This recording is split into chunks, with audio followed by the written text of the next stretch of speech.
Big point that was for Manchester United, and a big header from Casemiro. Not necessarily bought for goals, but he's got in the team and he's had some effects. Let's take a closer look at exactly how he's done it with Jermaine and Owen. Just some numbers for you, first of all. In terms of individual duels, since he got in the team over 90 minutes in the Premier League, he has the highest rate. You can see the four names on that particular list. In terms of the big six, since he got in the team as well, in terms of possession, Manchester United are only second, just to Chelsea. They've had more possession than City and Liverpool and Spurs and Arsenal. And in terms of possession won in the final third, that we're going to take a closer look at in a moment, since Casemiro got in the Manchester United team, they've had the most of it out of the top six. Now, this is a position you, of course, know very well, Mr. Hargreaves. What exactly has he brought to the party when we see numbers like that? He's brought everything, really. I mean, you see the numbers there and you think all those defensive ones, but he's brought leadership. This man's won 5 Champions League, Steve. He's a special player. I think he's good under pressure. He helps them be better on the ball. We think about United when they were getting results under Ole and even under Ten Hag at the start of the season against Arsenal, Liverpool. They played on the counter. Now with Casemiro in there, you can play into him at all times. He's brilliant defensively. But I think what we're going to show is here, he's really good on the ball as well. Obviously, the header against Chelsea, that's the icing on the cake. But some of these clips here that we're going to get into just show that this man has so many attributes that I think have gone a little bit unnoticed. And well, let's first of all remind everyone what the issue was in that area of the pitch before Casemiro got into the team. Well, a lot of the United fans were very critical of the fact that every manager seemed to play Fred and McTominay. In the end, they always played because I think they always thought they were doing a job for the side. Look, I'm just going to highlight Fred there. When you play in this position in midfield, your job, he's a defensive midfield player, yeah? So basically, you need to be there when there's a turnover of possession. For whatever reason, Fred, I'm going to run this really slowly, decides to gamble from the flick on Ronaldo. He thinks he's going to get it and receive it there. But he doesn't account for the fact they don't have the ball comfortably, Steve. Turnover of possession. Look at the position of Fred now. You would never see Casemiro in that position. Is that ill discipline? It's just a poor decision in a moment when you can't really be there. And if you just look at the space that he leaves, look at that space, Steve. It's a turnover of possession in your own half. You don't have the ball. Jermaine, as a centre forward, you'd be dreaming that space opens up there. And watch what happens. Watch where the ball goes. Watch where the ball goes. And basically, in his position where he was, if he's there, none of this would have ever happened. Look, David De Gea makes a terrible mistake and the ball goes in. But if Fred is there in that position in that moment, then that probably could have been avoided. We've got another one here. This is obviously against Manchester City. And again, something very similar. Look, keep an eye on Gundogan there. All these boys know they're basically setting up this attack. And look at Bernardo Silva. Runs out onto the wide area of the pitch. He's making this pitch really wide. And that's Scott McTominay in that position there. What's he doing there? He's too far wide. I was taught as a central midfield player, basically, I don't want to be outside these areas. Yeah? That's not my job. I got to be in here. Look at Eriksen. He's not a defensive midfield player. He's a number 10. We're going to run this on real slowly so you can just see. Man City make this pitch this big because basically all they want to do is get this ball around the corner from Gundogan into Grealish there. Grealish is there. And watch what happens. This space here that United have to deal with. Look at that. Look at that. Oh, no. Eriksen's on his own in there. Casemiro would be in there, Jermaine, wouldn't he? Is that a lack of discipline, especially in that sort of position? Do you know what? Scott is a young guy. I was like the same. I was athletic and I was aggressive. I want to go press the ball. If you watch Casemiro, sometimes he just stands still. And we're just going to run this on a little bit more. Just going to run this a little bit back. Look at Erling Haaland. They're building this attack because they know exactly what's going to come. They're all prepared for this. Eriksen's not sure. Do I go with De Bruyne? Do I go with Jack Grealish? And obviously, Scott is just in the wrong position. But when they get here, Jermaine, you obviously like the fact that Haaland, he's getting into the box there. Yeah, this is brilliant. And actually, when you watch it play from before, and he's actually saying to Jack Grealish, actually come, stay on the ball, bring it, because all he's thinking about is seeing the defender's number and not coming to link play, but where can I be when we're going to score goals? I need to get in there. He's not thinking about come to link play. There's an overload here, 2v1. All he's thinking about is where can I be to get into these areas, I like to call it the red zone, to score goals, and you watch it play in here now. And that's the thing. I think in this situation, Casemiro would be there to break up that. Obviously, this is what we saw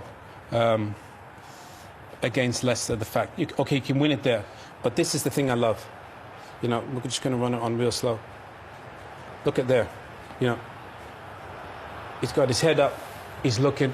He basically, and the thing that's really impressed me, Jermaine, is the fact, you know, he's able to hit these passes and get Marcus Rashford, get Bruno Fernandes into these areas. That's the thing that surprised me, is his passing. His range of passing has been really exceptional. We know defensively he's really good. I mean, Jermaine, this ball. I love this clip. And this, I love this. Is not necessarily what he's been associated with, rightly or wrongly, is it? No, this is special. Because for a centre forward, speaking about Rashford here, again, these areas here. That's where you want to be as a centre forward. Just these small areas. Just vacate these small areas. Give yourself a chance to score. You talk about the great forwards over the years, Ruud van Nistelrooy. But the ball's been set back here. But Steve, I mean, if you look at all the bodies that they've got back in here, you know, there's not much space for Casemiro to really hit. I'm going to run this real slow. He hits this with the outside of his right foot. I mean, that is picture perfect. And Marcus is going to score, hasn't he, Jermaine? Yeah, because it's in between the two centre-halves. It's one of the best balls you'll see all weekend and that. And obviously Rashford, from his reaction, you know he has to score because it's been put on a plate for him. But what a cross. This is one of my favourite clips, actually. We're going to run this on real slow. Look, Casemiro's just setting this up initially, yeah? And we're going to run this on real slow because basically, Jermaine, everybody, pretty much 95% of players in the Premier League, are going to pass that back to the keeper or pass that to Lindelof. Which are good options, by the way. Which are really good options. Yeah. But obviously, if we're going to run this on real slow, look at Casemiro. Vision, he knows exactly where this ball's going to go. And bang, and they're out. And that's the beautiful thing. Casemiro plays the ball forward.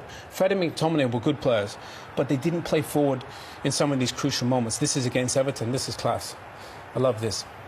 And Jermaine, the thing you liked about this was the weight of the pass for Cristiano Ronaldo. Yeah, because you see here, where you want a ball is in here. Yeah. You don't want to break your stride because it gives the defender a chance to get back.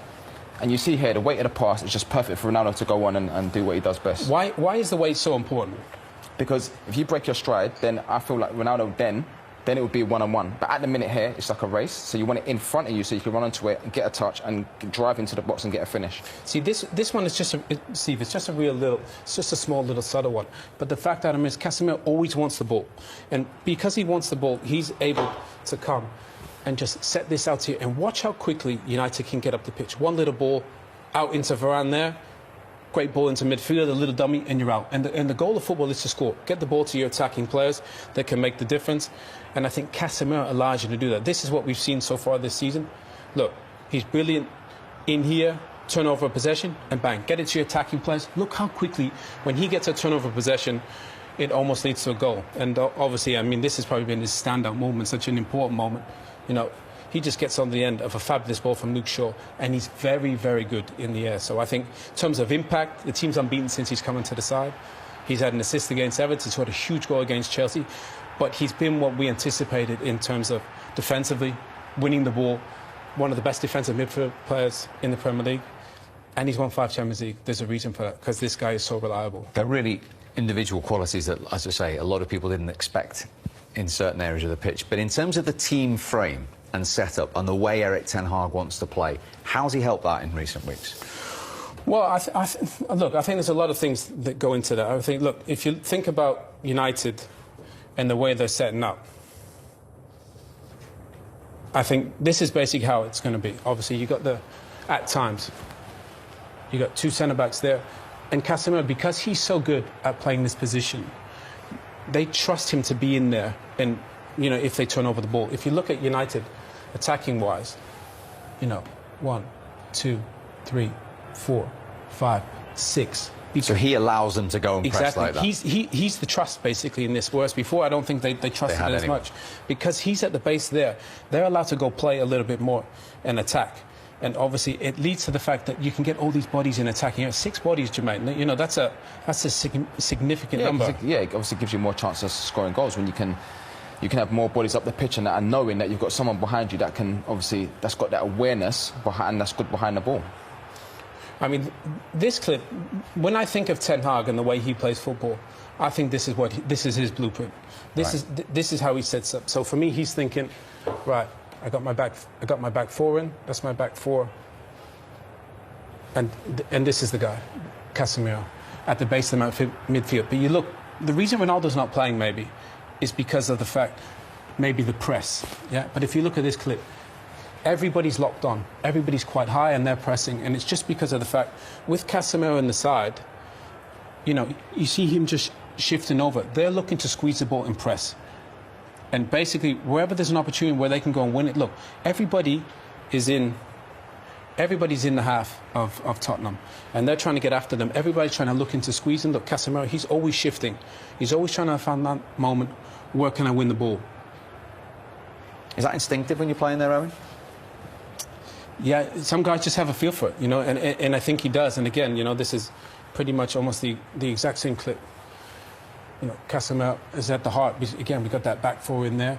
Everybody's locked on, basically, because, Jermaine, they want to get after people and they want to press because they know with him, he's a security blanket. And do you think playing this way, pressing higher, they create more chances? Because what happens is you end up winning the ball higher and then you create more chances and then you get sustained attacks.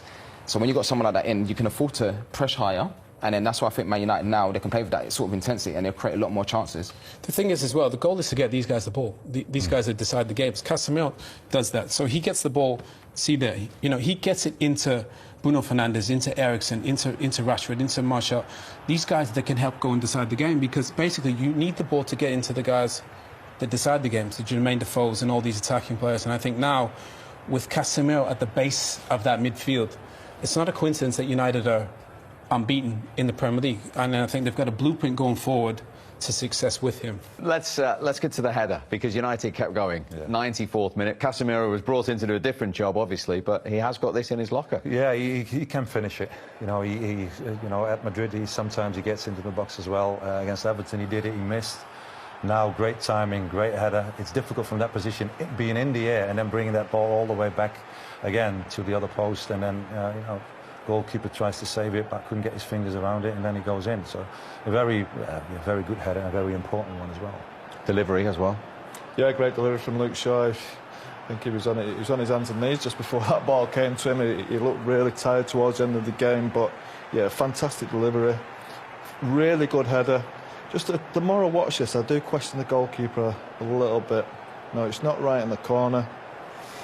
Oh, God, I don't know. It's a difficult one. I think if Mendy's in goal, they're lucky, but I think he saves that just purely by the size of him. I'm not sure what Franco thinks about that. We're going to find out, because I'm going to ask him. No, to be honest, he's made